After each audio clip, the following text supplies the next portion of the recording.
Ted Boardman again, continuing with our mapping tutorial. We have a material which is an arch and design material created with the diffuse color being defined by a default tiles map. It's been projected onto the surface with a UVW map modifier, and we see that the aspect ratio is not correct, and also the layup is not correct for bricks.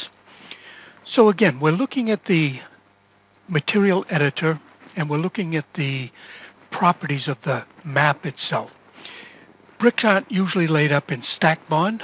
The most common would be something called running bond. And again, this gives us alternating, shifting levels of brick for a better bonding process. Bricks are still too big. Bricks are also with unequal sized grout, horizontal and vertical. Here's the process.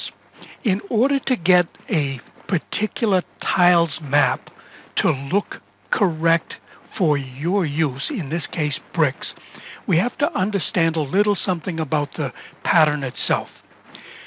We're going to use a brick size of 8 inches horizontally and 3 inches in the coursing. That's a standard U.S.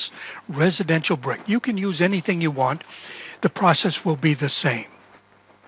In order to get our map to fit correctly, we need to change our horizontal count and our vertical count to match the aspect ratio of the brick. So 3 horizontal, 8 vertical. If I come in here and type in 3 horizontal and 8 vertical count, press enter. Now the map is still distorted because it's being stretched out over the entire wall. But if we look over here, we can see that now the bricks look to be the correct aspect ratio, and they have equal grout in the pattern. So set the count of your tiles to be equal to the aspect ratio of a single element of that. If we were doing ceiling tiles, for example, acoustic ceiling tiles, they are usually 2 foot by 4 foot. So we would either use a horizontal count of 2 and a vertical count of 4, or 4 and 8, 8 and 16, doesn't matter in that particular case, but the aspect ratio wants to be correct. Now we don't exactly want gray tiles, so I'm going to set my color to a brick red, and you can use any color you like. That's subjective, so let me go a little bit more on the red side here, and a little bit more. This is again subjective. So there's my brick color. I'll leave my grout as gray. Something else that I want to do, because we want to be able to see a pattern as it develops, is I'm going to change the color variance to 0.4. 0.4. Let me actually go up a little bit higher than that. I'll go to 0.6. This is pretty extreme. And what that's doing is randomly shifting the colors of the bricks in my pattern so that not all bricks are exactly the same color.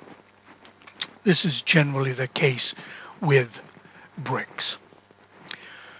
So we have a pattern that looks to be correct in our map, but it doesn't look to be correct on our surface.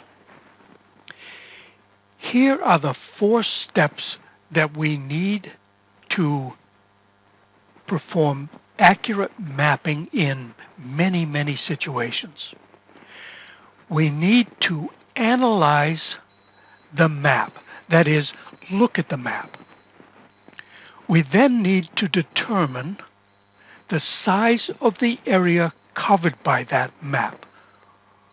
What is the size, horizontally and vertical, do we want to have covered by that repetition of the map? We then need to apply a UVW map modifier to our object. We've already done that step. We then need to transfer the size information that we determined into the UVW map modifier. This will create a accurate sized map. When we come back, we'll go through these 4 steps, think about them, think about what we have in our scene, and we'll make the proper adjustments and go through the 4 steps again.